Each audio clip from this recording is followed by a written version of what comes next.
আসসালামু আলাইকুম। আপনাদের কাছে আজকে একটি ভিডিও নিয়ে আসলাম। সেটা হলো কবুতরের বাচ্চার ভিডিও।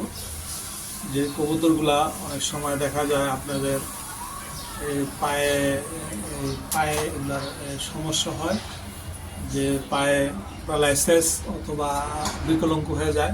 কারণ ছোটোকালে বাচ্চাদের এগুলা ওজন থাকে, খাওয়ার ওজন থাকে, ওজনের কারণে পাগুলা নষ্ট হয়ে যায়।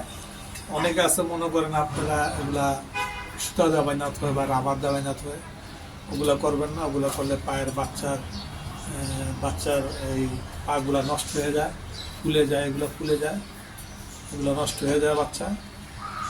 বাচ্চার পাও ভালো করার জন্য একটা মেডিসিন খাওয়াবেন। এই মেডিসিনটা আমি নামটা দেখাচ্ছি না, আমি নামটা পরে বলে দিচ্ছি। তো বাচ্চা এগুলো আসলে মানুষ শখ করে পালে, যারা শখ করে পালেন বা ফার্মার করেন তাদেরটা অবশ্য ভিন্ন, তারা অনেক ওষুধের নাম জানেন। তা আমি যে ওষুধটা খাওয়াচ্ছি মশলা দিলে এগুলার রোগটা হওয়ার আগে যদি খাওয়ান তাহলে ভালো ফল পাবেন। এটা জাস্ট 15 থেকে 20 বছর বয়স হলে এটা 5-7 দিন খাওয়াতে পারেন বা 10 দিন খাওয়াতে পারেন। আর যদি রোগ হালকা হালকা দেখা দেয় তখন সাথে সাথে খাওয়াতে পারেন। এই ট্যাবলেটটা 1 পিস করে খাওয়াতে পারেন, যেগুলো মাসখানিক বয়স তারা। আর মাসখানিক বয়স হলে এই ট্যাবলেটটার অর্ধেক করে 2টারে খাওয়াই দেবেন, ভাইঙ্গা মোটামুটি 2টারে খেয়ে ফেলবে। যে কোনো সময় খাওয়াতে পারেন, রাতে অথবা বিকালে বা সকালে। মা খাওয়ানোর পরে খাওয়ানোটাই ভালো, মার যে খাবারটা খাওয়ার পরে খাওয়াইলেই বেশি ভালো হয়, খালি পেটে খাওয়াবেন না। এটা অনেক সময় ভিটামিনের কাজ করে, পশম বৃদ্ধি পায় কবুতরের, এবং গ্রোথ ভালো হয় এবং হজম শক্তিও ভালো হয়। তো আমি এটা খাওয়াচ্ছি, আপনারা দেখেন সিস্টেমটা কীভাবে খাওয়াই। এবার ভাঙলাম, ভাইঙ্গা জাস্ট এভাবে 2 টুকরা করলাম,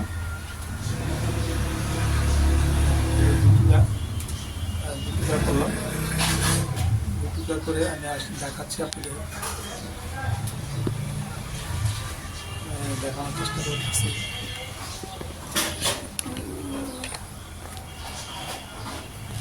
দেখেন দেখা যাচ্ছে কিনা,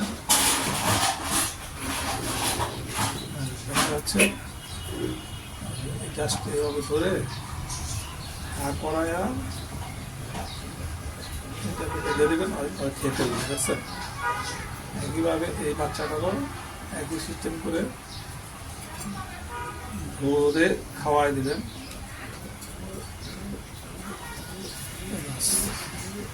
তো যারা এটার নাম জানতে চাচ্ছেন, নামটা হলো AB1। আমি দেখাইতে পারছি না এটা, যে কোনো কারণবশত, যেহেতু এটা ফার্মেসিতে পাওয়া যায়, এটা মানুষের ওষুধ, তাই এটা ভেটেরিনারিও কোনো ওষুধ না, তার জন্য আমি এটা দেখাতে পারলাম না। আপনি তো ফার্মেসিতে যা বললেই হবে। AB1 10 থেকে 15 টাকা দাম নেবে। তো ইনশাল্লাহ কবুতর সুস্থ হয়ে যাবে, আর বিকলঙ্গ থাকবে না, পাখা সুস্থ সবল হবে, উড়ার জন্য বেস্ট হবে পাখাটা, এবং পশমও বৃদ্ধি পাবে এইটাতে। ধন্যবাদ। আর আপনারা যদি আমার এই ভিডিওটা ভালো মনে করেন, আরও নতুন নতুন কিছু জানার ইচ্ছা থাকে বা জানতে চান, তাহলে কমেন্ট বক্সে করতে পারেন। আমি আপনাদের এই বিষয়ে আরও ভিডিও বানাবো। নতুন নতুন ভিডিও পেতে গেলে আমার চ্যানেলটা লাইক কমেন্ট করতে পারেন, সাথে থাকতে পারেন ফলো দিয়ে। ধন্যবাদ সবাইকে।